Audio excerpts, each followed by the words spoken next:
Example number third, find, question कह रहा है find the 10th term of AP. AP दिया हुआ है 2, 7, 12 डैश डैश डैश। तो हमें इसका कौन सा टर्म निकालना है। एक एपी गिवन है, ठीक है। इस एपी दिया हुआ है 2, 7, 12 डैश डैश डैश, ठीक है। तो हमें जो फाइंड करना है यानी ज्ञात करना है एपी का कौन सा टर्म, 10th टर्म, ठीक है। 10th टर्म निकालने हैं। तो अगर इस एपी से देखोगे तो हमें ये फाइंड आउट हो यानी पता चल जाता है कि ए इजिकल टू कितना दिया हुआ है 2, और डी निकालने के लिए हमारे पास क्या तरकीब है, A2 माइनस A1। तो A2 की वैल्यू कितनी है 7 माइनस 2 इजिकल टू 5। दूसरा डी निकालने के लिए A3 माइनस A2, तो हम 12 माइनस 7 इजिकल टू 5, यानी दोनों में हमारा सेम आ गया। इसका मतलब क्या है, D equal to 5, A equal to 2, D equal to 5। तो अब हम क्या निकालना है हमें, ए 10th, ठीक है। तो ए 10th निकालने के लिए हमारे पास एक हमने फॉर्मूला पढ़ी थी, ए एन इजिकल टू, ये हमारा जनरल फॉर्मूला है किसका, एपी का। A N equal to A plus N minus 1 into D.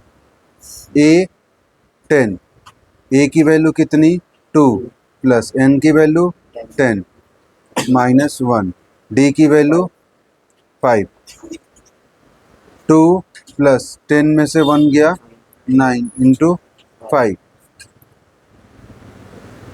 9 बचे 45 और 2 2 प्लस 45 इजिकल टू कितना आ गया 47। तो 10वां पद कितना होगा 47। क्लियर है बात। अब आ जाओ आगे देखो एग्जाम्पल 4, ठीक है। एग्जाम्पल 4 में क्या दिक्कत है, किसको डाउट था। एग्जाम्पल नंबर 4 कह रहा है which term of AP, AP का कौन सा पद 21, 18, 15 dash dash dash is minus 181, ठीक है। So any term 0 give reason for your answer. तो चलिए इस सवाल को सॉल्व करते हैं। हमारे पास एपी कितना दिया हुआ है 21, 18, 15 डैश डैश डैश डैश। तो इस जो गिवन है ये हमारे पास क्या है, गिवन है। हमें जो फाइंड करना है, क्या करना है, नहीं, हमें निकालना है 0 का, ठीक है। छोड़ो अभी इसको बाद में लिख लेंगे। इस क्वेश्चन से जो एपी दिया है तो ए इजिकल टू हमें कितना मिल गया 21। डी चेक कर लेते हैं, D equal to A2 minus A1। A2 की वैल्यू कितनी है 18 माइनस 21, कितना आ गया -3। एक और चेक कर लेते हैं A3 माइनस A2, 15 माइनस 18 कितना हो गया -3। दोनों में सेम आ गया, ठीक है। इसका मतलब D इजिकल टू कितना है ये -3, ठीक है। ए मिल गया, डी मिल गया। और हमने जब क्वेश्चन पढ़ा था तो क्वेश्चन में क्या कह रहा है देखोगे आप कि 21, 18, 15 डैश डैश डैश इज -81। इसका कौन सा पद, मतलब जो ए एन है वो क्या दिया हुआ है माइनस का 81, ठीक है। तो लास्ट पद कितना दिया हुआ है इसका, लास्ट पद 81। तो ए एन हमने जनरल फॉर्मूला पढ़ा है कि A plus N minus 1 bracket D. A N कितना हुआ -81। ए की वैल्यू कितनी हो गई 21 प्लस एन हमें नहीं पता है, डी पता चला है कितना -3। तो 81, ठीक है। इधर ये आ जाएगा माइनस का 21 equal to n minus 1 minus 3, ठीक है।